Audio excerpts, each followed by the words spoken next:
Sir एक एक बहुत इम्पोर्टेंट कंसर्न जो आजकल बहुत ज़्यादा नोटिस करी जा रही है, अभी आपने एक चीज़ ये कही भी थी कि कई बार इन चिन चमत्कारों को देखकर भीड़ की भीड़ इकट्ठी होने लगती है उन चीज़ों को, वहाँ वहीं पे सब खिंचे चले जाते हैं क्योंकि वहीं हो रहा होता है। और सर ये अगर आज के समय में बात करी जाए, जैसे इंडिया में पंजाब और चंडीगढ़ में इस वक्त जो सिनेरियो है, और खुदा करे वो अच्छी सेवा कर रहे हो, खुदा करें वो अच्छी चीज़ें हो रही हो वहाँ पे, और कई अच्छी गवाहियाँ भी सुननी जा रही हैं, पर सर एक प्रेसिंग कंसर्न वो ये आ रही है कि यही वाली बात कि कई लोग, क्योंकि वहाँ पे अल्टीमेटली जो फोकस दिया जा रहा है वो बजाय इसके कि कलीसिया या वचन, तो वो गेन्स को मिलकर कि आपको ये चीज़ें पूरी हो जाएंगी, ये मन्नत पूरी हो जाएंगी, ये चीज़ें वीजा पूरी लग हो जाएंगे, कुछ ना कुछ, जो भी कुछ भी हो जाएगा सर। तो लोग लिटरली अब आज के ज़माने में अपने चर्च ऑल ओवर इंडिया से अपने चर्चेस को या वहाँ वो बातें रखने के बजाय वो लोग ट्रैवल करना पसंद कर रहे हैं कि हम अब उन जो वो आजकल जो प्रोमिनेंट कलीसिया पंजाब चंडीगढ़ में जो चल रही हैं उनके पास जाएंगे, और उन्हें भले ही उनसे मिलने को भी ना मिले उन्हें अल्टीमेटली, लेकिन वो एक विश्वास आ गया। और मेरी पंजाब के भी कुछ ऐसे कुछ फेथफुल प्रीचर्स से कभी जिक्र हुआ जिनकी शायद इतनी बड़ी कलीसिया नहीं है, अगर नंबर्स के मामले में देखा जाए 100 लोग 200 लोग जो भी जैसे भी माना जाता है उसे, जो इस बात को दर्शाते हैं और वो सालों से प्रचार कर रहे हैं, सीख रहे हैं, बता रहे हैं, लेकिन क्योंकि कुछ किलोमीटर दूर वो बड़े वाले प्रचारक हैं जो हाथ रखते हैं तो इतना सब हो जाता है, और हमारे प्रचारक सिर्फ सिखा ही रहे हैं, तो वो अब सब एक जो शिफ्ट आ रहा है कि लोग छोड़ के विजिट एटलीस्ट संडे को एटलीस्ट एक हफ्ता वहाँ करेंगे, जो फोकस। तो ये जो पूरा सर ये सिनेरियो है जो क्रिएट हो रहा है उस एरिया में, इससे कैसे एक कलीसिया को, एक अच्छे विश्वासी को कैसे उसको देखना चाहिए कि ये आप क्या कहाँ सतर्कता रहे और कहाँ फैन फॉलोइंग तक आप पहुंचने लगो? वो बहुत लंबा वो है। जी जी तो as long as scriptures are fulfilled और वो परमेश्वर के वचन की गाइडलाइंस में होकर के काम कर रहे हैं और लोग चेले बन रहे हैं और मसीह के स्वरूप में ढल रहे हैं, तो वो सभाएं सक्सेसफुल हैं या अपने गोल को अचीव करने में सक्सेसफुल है। पर जब ये नहीं हो रहा है, और मुझे लगता है बाय एंड लार्ज ये नहीं हो रहा है, क्योंकि ज्यादातर, चलो एक छोटी सी बात रखते हैं, उनके वीडियोस जो हैं, ऐसे वीडियोस जो हैं लाखों लाख की संख्या में देखे जाते हैं, राइट? और फिर लोग ट्रैवल करते हैं हर वीक, हर सप्ताह। मान लो वहां कितने लोग जमा होते हैं मुझे नहीं मालूम, शायद 20,000, कितने? लास्ट टाइम 1 लाख क्लेम किए गए थे। तो मालूम है क्या होता है वो क्लेम? बस मान लो 1 लाख है, ठीक है। अब अगर ये 1 लाख लोग लास्ट कब क्लेम किए गए थे? अभी दिसंबर में, लास्ट दिसंबर में 1 लाख। अगर 3 महीने के बाद भी वो 1 लाख लोग ही दिखाई दे रहे हैं और वो 1 लाख लोग ही आगे बने हुए हैं, तो इसका मतलब ये भी है, क्योंकि हर हफ्ते हजारों लोग ट्रैवल करके इन जगहों पे जा रहे हैं। जी जी। तो मुझे लगता है अगले कुछ समय में जी वो 1.25 लाख हो जाने चाहिए, अगले जी कुछ महीनों में। जी।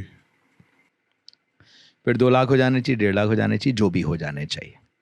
पर होता क्या, एक टाइम आता है कि जब मनुष्य उन सब परिस्थितियों से होकर गुजरता है जिससे कोई आम आदमी जो इन सभाओं में नहीं गया है वो गुजर रहा है, और गुजरेगा सब।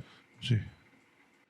क्योंकि दुनिया के कुछ मूवमेंट्स जो बहुत पावरफुल मूवमेंट समझे जाते थे, जहां मुझे, जिनके लीडर्स से मुझे मिलने का और जहां मुझे जाने का मौका मिला, मैंने देखा कि उन चर्चेस में भी वही समस्याएं आ रही हैं जो बाकी और किसी और जगह पर आ रही। तो अल्टीमेटली क्या होगा, ये जो लोग आज जा रहे हैं 2 बार जाएंगे, 3 बार जाएंगे, 4 बार जाएंगे, 8 बार जाएंगे, 10 बार जाएंगे, और फिर धीरे से पीछे हट जाएंगे, धीरे से पीछे हट जाएंगे। ज्यादातर जो ये जो नंबर्स हैं, ये स्वेल अप क्रिसमस टाइम पे 1 लाख होना भी है, ज़रूरी था, क्योंकि मैंने सुना है वो बहुत ढेर से स्टार्स हाँ। वगैरह भी आए थे और काफी कुछ तमाशा हुआ था। काफ़ी कुछ हुआ था। परमेश्वर अपने प्रकाश को उन पर चमकाए, बस यही दुआ करना चाहता हूँ। तो नंबर्स को लेकर के फिर भी कुछ नहीं कहना चाहता मैं, जी। पर हाँ, क्या इतनी बड़ी कांग्रेगेशन की केयर हो पाती है? क्या वो यीशु मसीह में बढ़ पाते हैं? क्या उसकी इमेज में बढ़ पाते हैं? क्या उसके वचन में बढ़ पाते हैं? क्या इफिसियों 4:11 से 16 पूरा हो रहा है, नहीं हो रहा? और अगर नहीं हो रहा, it's not a church. Then it is something else. It is a gathering of those people who are seeking healing maybe, or seeking something, but it is not church. They can name it a church, but church is a place which is called the body of Christ, जिसमें हर एक जन मसीह के बदन का हिस्सा है। कुछ नए हैं और कुछ पुराने हैं, पर जितने जुड़ रहे हैं मसीह से, उसके बदन का हिस्सा बन रहे हैं। मतलब Christ is using them. Masih sir है, बाकी सब अंग हैं उसके। Christ is using सर से सब कुछ चलता है ना। Christ is using every one of them. और चर्च को इस मकाम पे पहुंचना है कि चर्च मजबूत बने और सेवा का काम चर्च के द्वारा हो सके। Is that happening? जिसको अधिक दिया गया है उससे अधिक सवाल भी पूछा जाएगा। तो सर, अब वो अल्टीमेटली वो पास्टर जो अपनी कलीसिया की चिंता करता है, जेन्युइनली चिंता करता है, और उतना कुछ नहीं है, भले एटलीस्ट दिखाने के लिए तो नहीं है उसके पास, पर अब उसकी कलीसिया के कुछ परिवार अब उसकी बिल्कुल इज्जत नहीं करते, एटलीस्ट जो अप्रोप्रिएट इज्जत होनी चाहिए एक पासबान की, क्योंकि हमें तो वहीं से मिल रहा है सब कुछ। आते हैं, यहीं आते हैं, पर संडे को जो हमें वचन मिलता है वो हमें फिर लाइव टेलीकास्ट से मिलता है। वो पादरी क्या करे अब? मैं तो सोचता हूं कि वहां वचन तो वो जो भी टेलीकास्ट हो रहा हो